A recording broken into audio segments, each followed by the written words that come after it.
Hi loves, welcome back to the channel. On this video we'll be making this very beautiful top. It is a basic top. The unique thing about it is that it has drawstrings by the side that you can style in different ways. You can either just tie up one of the strands and style it this way, and you can also decide to tie the two sides of the top with the strands and wear it this way. So on this video we'll be drafting, we'll be cutting, and we'll be sewing this top.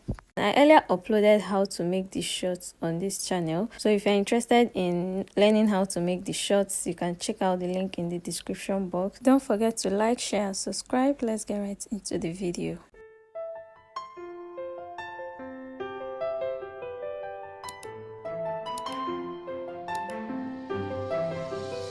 Hi guys, so this is the fabric that I'll be working with on this tutorial. I have about 1 yard of fabric and extra. I cannot say exactly how many yards I have because I also used the same fabric to cut out the shorts, but for the short and the top I used a total of 1.5 yard. So let's get right into cutting this top. So the first thing you want to do is to fold your fabric into 4 like I did on the screen. I folded it the first time and then I folded it over again the second time. Now the next thing I will be doing is to place my measurements, and to place my measurements I'll be placing my chest line at 8, my bust point at 10, and my full length at 28. Normally my full length should be 26, but I left about 2 inches for the hemming allowance.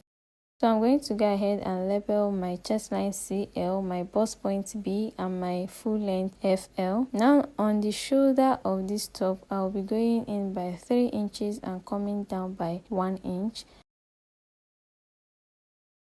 I'll be making a curve to those points to get my neckline. Now I'm going to be placing my shoulder measurement divided by 2 on the shoulder line and on my chest line, just so that I have a straight line.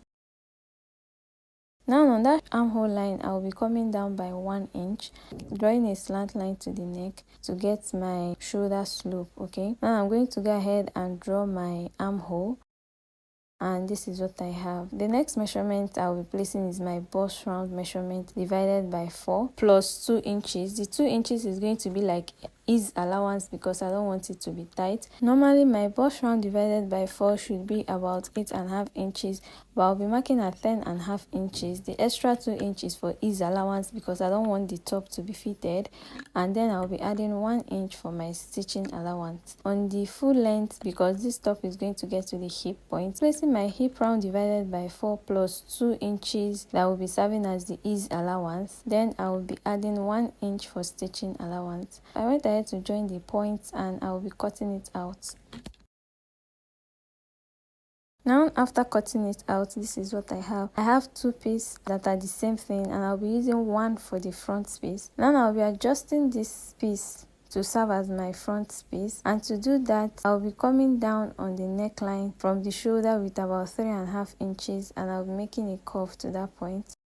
So this is what I have for the front. So that's the only difference between the front and the back. I'm going to go ahead and cut out my facing, placing a pieces of folded fabric under the main fabric and just tracing out the neckline. We'll be using this facing to turn the neck of this top. You can use bias to turn the neck, but I prefer to use facing because it gives me a more professional and neater finish. So now I'll be placing my facing on my neckline like so. Let me turn it over. I prefer like seeing the main fabric over the facing. Now after flipping it over, this is what I have. I will take it to my machine and I will be stitching about 1/2 inch around the neck. After doing that, this is what I have. I'm going to go ahead and trim out the excesses from the facing. After cutting out that excesses, I will be notching my curves. After notching my curves, I'm going to be turning it over like so. Okay, and this is all I have for my front pieces. I'll be keeping that aside and I'll be working on my back piece. So this is my back piece. I went ahead to fold it the same way I folded it when I was cutting it out. On the back piece, from the neckline, I came down with about 2.5 inches and I'll be cutting it open. After doing that, I will be placing a folded piece of fabric, making sure that the length of the fabric is long enough to cover that point that I cut open on the neckline. Okay, now I'm going to go ahead and trace out facing for these back pieces. After tracing it out, this is what I have. I'll be placing my main fabric over the facing like so, and the next thing I'll be doing is that I'll go to my machine and I'll be stitching along the neckline, that opening that I made in the middle, and then to the other end of the neckline. After doing that, this is what I have. I'm going to go ahead and trim out my excesses as usual. I'll be cutting open that midpoint. The reason I did this is so that my big head will be able to enter the neckline, okay? It's just to increase the space so that my head will be able to fit well. I'll be fixing button around that neckline just so that it's sitting nicely. I went ahead to put my button loop. So after cutting open that space, notching it and flipping it over, this is what we have for our back piece. Now I'm going to go ahead and place the front piece over the back piece like so, right side facing each other, and I'll be pinning the shoulders of the main fabric for the front to the shoulders of the main fabric for the back, and I'll also be pinning the shoulders of the facing of the front to the shoulders of the facing for the back. I'm going to go ahead and stitch about ½ inch across the shoulders. I'll be doing it for the two sides of the shoulder. And after doing that, this is what I have. I went ahead to trim out the excesses and flip it over. This is the best time to iron out my neck, okay, and I'll be placing that aside. With these pieces, I'll be cutting out my sleeves, and to do that, I went ahead to fold my pieces into 4. So I folded the first time and I folded it over again the second time. Now I'll be placing my bicep point at 5, and my sleeve length is supposed to be 11, but I'll be placing it at 13. So that 2 inches is going to serve as my hemming allowance. On the bicep, I placed my bicep round divided by 2 plus 2 inches is allowance. Then I'll be adding 1 inch stitching allowance. On my full length, I went ahead to place my round arm measurement divided by 2 plus 2 inch is allowance, adding 1 inch for stitching allowance. Draw my armhole curve and I joined those points.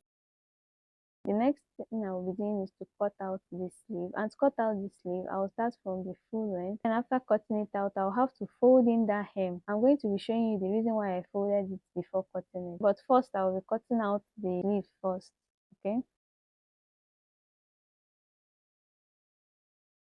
And I'll be notching the middle point. This is the reason why I folded it before cutting. Are you seeing that that place is not straight? Assuming I cut it straight following that chalk line, I will be running short of fabric and it's going to affect my sewing. Now I'm going to go ahead and fold the hem like so, and I'll be folding in about half an inch. I'll be folding in about half an inch like so. And I'll be taking that to my machine and I'll be stitching along that line, and I'll be doing it for the 2 sleeves. And after doing that, this is what I have for the 2 sleeves. Okay, I'm going to go ahead and attach these sleeves to my top. What I'm going to be doing is that I'll be placing that notched point at that shoulder joining that I have there right in the middle, and I'll be pinning that down. I'm going to go ahead and stitch about ½ inch across the armhole, and I'll be doing it for the 2 sleeves. After doing that, this is what I have. I'm going to go ahead and shape my top, and I'll be shaping it with 1 inch, which is the shaping allowance I added. I'll be folding in the hems of the top. After doing that, I'll come back and show you guys how to add your drawstrings. Now, after shaping my top, this is what I have. I'm going to go ahead and add my drawstrings. And for my drawstrings, I'll be coming up with about 9 inches on both sides of the top.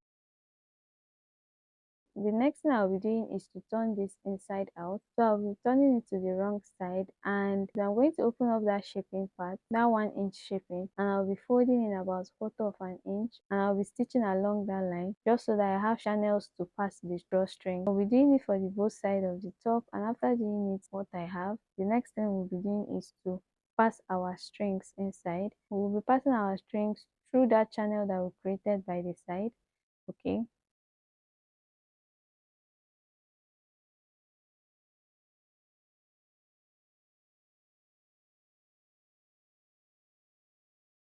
After passing the strings through the channels, I'll be stitching across that point like so, and I'll be doing it for the 2 sides of the top. And after doing that, this is what I have. Just draw the strings and tie it, and it will be giving this ruffle illusion. For the neckline at the back, I'll be attaching this button so that I'll be able to button it up.